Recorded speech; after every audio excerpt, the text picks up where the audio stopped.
got a little glass of eggs right now. This is like my favorite protein shake as of late. And mainly for two reasons. One, the first is that I am kind of lazy and sometimes I just want to get nutrients in really quick, like for convenience reasons. You know how people grab protein shakes? Well, my body was like, I don't know about these protein shakes, Rachel. So this is what I've been doing lately, the last few months, to kind of get my body back on track, get my nutrients in. And then the second reason is too, when we cook food, like it changes the chemistry of things. So I want the highest bioavailability as of right now. So I just do the eggs this way. And it's super good. It's just super quick. Like you can down them in a second. This is 4 eggs in here. So it's like, sometimes it's hard for me to, if I'm cooking the eggs, it's hard to eat 4 eggs, like all those eggs. Like sometimes I get, in the middle of it and I'm like, oh my God, I'm so full, But with like, mixing it up and drinking it from a glass like this is like eating finger sandwiches. You ever eat finger sandwiches? Like if you made it yourself a regular sandwich, like that regular sandwich, you would just make one, but like finger sandwiches, you can eat like 24 of them. Yeah, I don't know. This is what the equivalent that just popped into my head would be like. But, I just try and eat the nutrients that I can eat, like when I can eat them, because I'm always trying to feel my best and feel like I'm in a place where I have energy to give other people. And like even, my coworkers always tease me like, what's one of them, she always says like, what's in Rachel's lunchbox? And it's like the same stuff all the time lately, especially because I've been just trying to get as many nutrients in as possibly can. But yeah, so I don't know. I like the raw eggs. People ask me, they're like, that's kind of gross. What do they taste like? I'm like, really, they don't taste like anything. And a bunch of people lately have been saying like, oh, I've been seeing you eating the raw eggs. Like, I might try and do that. I'm like, go on ahead.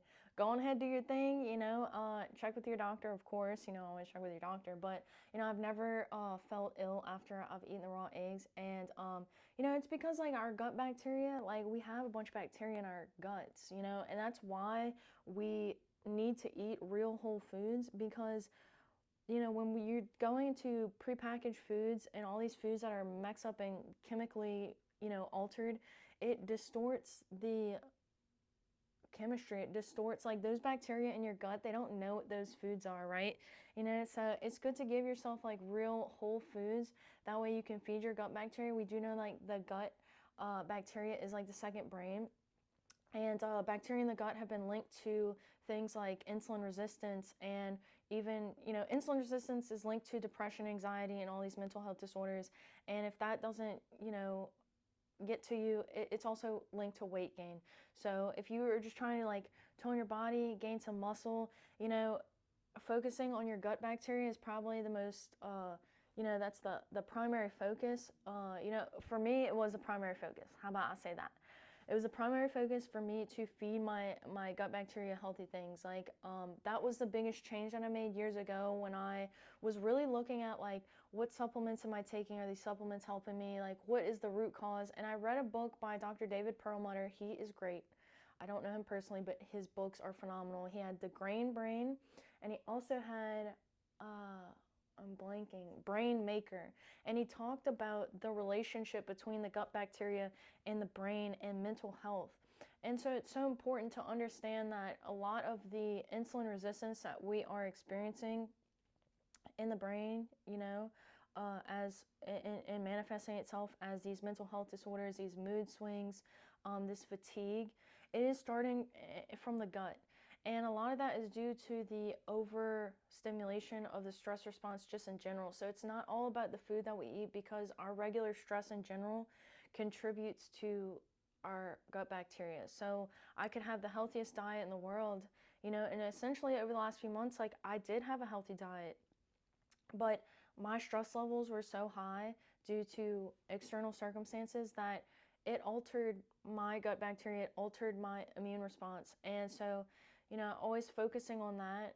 And, Joe Dispenza is a great scientist to look at as well, as far as how meditation can change gut bacteria. Like, how does that even happen? How is it possible that you are a beautiful biochemist? I don't know. I didn't create you. I didn't create your beautiful body. I didn't make this. Oh my God, if I made this, oh my gosh, who made this? That's the question. Who orchestrated that event? I don't know. But, you know, we go through those brainwave states, right? Like, I don't know if you've caught any other videos. If you're not familiar with the brainwave states, go look into them. If you put a cap on your head, your brain has oscillations and currents that we experience. So when we're going to sleep at night, our deepest wave of sleep is super, super slow, like this. And when we're awake, when we're stimulated, it might be like really, really fast. You drink coffee and you're caffeinated, it's going to be really, really fast, that high beta wave frequency. A lot of people can't get out of that frequency. But when we're able to go into a meditative state, and all this is consciously slowing down the breathing rate, consciously relaxing the body, you can go into medium state brainwave states and you can literally alter your gut bacteria, which is beautiful because imagine if you consistently did the meditations like that, you were altering your gut bacteria in an emotional state, and then you went and put good foods in there, you know, some magical things might happen, you know what I'm saying? So, yeah, I'm just gonna go enjoy this little protein shake. If you are looking at your diet and, you know, trying to make some changes, keep it simple. Keep it simple, go for whole foods, especially for breakfast. If nothing but just for breakfast. Just focus on that. I know we live in a world of convenience and people are busy, and especially like I've been cooking for years. I've been making eggs for myself and omelets since I've been in my early teens. So I've been cooking for years for myself. I cook like every day, and I know that's not a part of people's repertoire. Like some people I talk to now, they're like, I literally don't know how to cook for myself. I eat out every single meal because I just burn stuff and I just don't know how to cook. Cooking is like an art. It's like anything you do, it's like working out.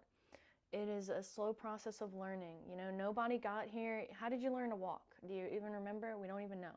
You just put one foot in front of the other, you burn shit, you do well with stuff, you undercook it, and then sometimes you're just lazy like me and you just crack them raw babies in the glass and you just suck them down and you call it a day. And so that's the process of how things go. But look, if you're out here doing the thing, I wish you the best of luck and share this with somebody if you find it helpful in any way. As always, until next time, good luck.